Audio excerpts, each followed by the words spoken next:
हम पहले से ही कहते थे, 7 साल से हम कहकर आ रहे हैं कि इलेक्टरल बॉन्ड से चुनावी फाइनेंसिंग के लिए कोई पारदर्शिता नहीं आने वाली है। इसका भारी दुरुपयोग हो सकता है। और जो जानकारी कल रात को इलेक्शन कमीशन ने अपने वेबसाइट पर डाला, उसका हमने कुछ विश्लेषण भी किया। अभी सब लोग जानते हैं कि पिछले 5 सालों में बीजेपी को करीब 6,000 करोड़ रुपया मिला है इलेक्टरल बॉन्ड के रास्ते से। सिर्फ इलेक्टरल बॉन्ड के रास्ते से। बीजेपी के लिए कई रास्ते हैं, सिर्फ इलेक्टरल बॉन्ड के रास्ते से 6,000 करोड़ रुपया मिला है। वो 4 गुना ज्यादा है अगर कांग्रेस की से तुलना करें, 4 गुना ज्यादा है।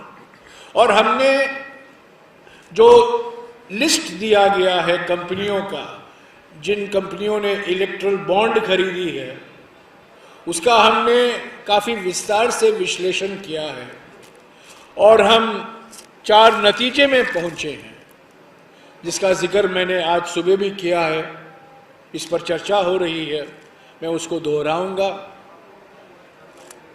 ये जानकारी से बिल्कुल साफ हो जाता है कि चंदा दो धंधा लो, बिल्कुल साफ है। जो कंपनियों को कॉन्ट्रैक्ट मिले हैं, उन्होंने भारी मात्रा में इलेक्टरल बॉन्ड खरीदा है। जिन कंपनियों की प्रशंसा नितिन गडकरी जी ने पार्लियामेंट में किया है, वही बड़े चंदादाता निकले हैं इलेक्टरल बॉन्ड के द्वारा। तो पहला, चंदा दो धंधा लो, ये बिल्कुल साफ है। दूसरा, हफ्ता वसूली बिल्कुल साफ हो गया है इस लिस्ट से कि जिन जिन कंपनियों के खिलाफ ईडी छोड़े गए हैं, आरबीआई छोड़ा गया है, आईटी छोड़ा गया है, सीबीआई छोड़ा गया है, वही कंपनियां भारी मात्रा में इलेक्टरल बॉन्ड खरीद रहे हैं। तो हफ्ता वसूली, पहला चंदा दो धंधा लो, दूसरा हफ्ता वसूली। तीसरा बिंदु जो है, जो बिल्कुल साफ हो जाता है इस लिस्ट से, कि ऐसी कंपनियां हैं जिनको कॉन्ट्रैक्ट मिला है, जिनको काम मिला है, ठेके मिला है, टनल का, ब्रिज, पुल का, हाईवे का, सड़क का, अलग अलग कॉन्ट्रैक्ट मिले हैं। और उस कॉन्ट्रैक्ट मिलने के बाद कुछ ही महीने बाद ये इलेक्टरल बॉन्ड खरीदते हैं। और चौथा, ये शेल कंपनी, खोखले कंपनी जो होते हैं, इसका भारी इस्तेमाल किया गया है।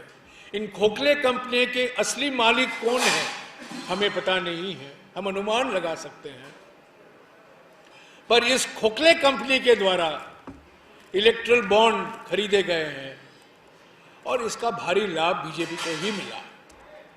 तो पहला, चंदा दो धंधा लो, दूसरा हफ्ता वसूली, तीसरा जो कॉन्ट्रैक्ट लो और पैसा दो, यानी कि किकबैक, सीधा घूस, मुझे कॉन्ट्रैक्ट दो, मैं आपको बॉन्ड खरीदूंगा, आपको पैसा मिलेगा।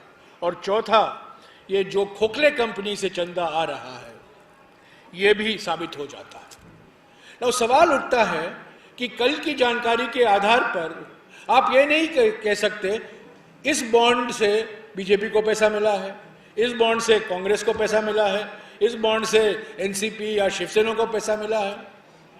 आज जो सुप्रीम कोर्ट ने आदेश दिए, उन्होंने कहा है कि बॉन्ड का जो नंबर होता है, उसको भी आप प्रकाशित करने की जरूरत है। मैं समझता हूं 1-2 दिन में बिल्कुल साफ हो जाएगा, दूध का दूध पानी का पानी हो जाएगा कि किसने बॉन्ड खरीदा और उस खरीद से कौन सी पार्टी को फायदा हुआ, ये बिल्कुल साफ हो गया। पर एक चीज मैं कहूं, आप लोग सवाल पूछेंगे, मैं आपके सवाल का जवाब पहले ही दे दूं, क्योंकि मैं जानता हूं आपके मन में क्या गुजर रहा है, आपके सवाल कैसे उठते हैं। आप कहेंगे पर इलेक्ट्रल बॉन्ड से तो आपको भी फायदा हुआ, बीजेपी को 6,000 करोड़ रुपया मिला और आपको 1,400 करोड़ रुपया मिला। ये बात सही है, हम इनको इनकार नहीं कर सकते, हम पीछे भाग नहीं सकते।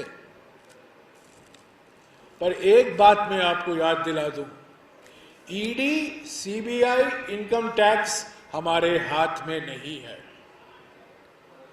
हम किसी को धमकी नहीं दे सकते, डरा नहीं सकते। और दूसरी बात, हम बड़े 10 साल से हम सत्ता में नहीं हैं। बड़े हाईवे प्रोजेक्ट, बड़े पावर प्रोजेक्ट, बड़े बंदरगाहों के प्रोजेक्ट, बड़े एयरपोर्ट, हवाई अड्डों के प्रोजेक्ट हम नहीं दे रहे हैं, मोदी की सरकार दे रही है। तो हम इस स्थिति में नहीं हैं कि हम कॉन्ट्रैक्ट दे सकें या कोई पब्लिक सेक्टर कंपनी को बेच सके या ईडी और सीबीआई का इस्तेमाल करके धमकी देकर उनसे हफ्ता वसूली कर सके। यही है बीजेपी और कांग्रेस के बीच में अंतर। उनको 6,000 करोड़ रुपया मिला है, ये एक ही रास्ता है। कुछ नाम इस लिस्ट में नहीं है, वो अलग अलग तरीके से उन्होंने बीजेपी को चंदा दिया होगा, वो ही जानते होंगे। पर ये कहूंगा मैं कि चुनाव शुरू करने के पहले ही बीजेपी ने एक सर्जिकल स्ट्राइक किया है कांग्रेस के खिलाफ। 2019 में आपको याद होगा सर्जिकल स्ट्राइक, 2024 का सर्जिकल स्ट्राइक क्या है?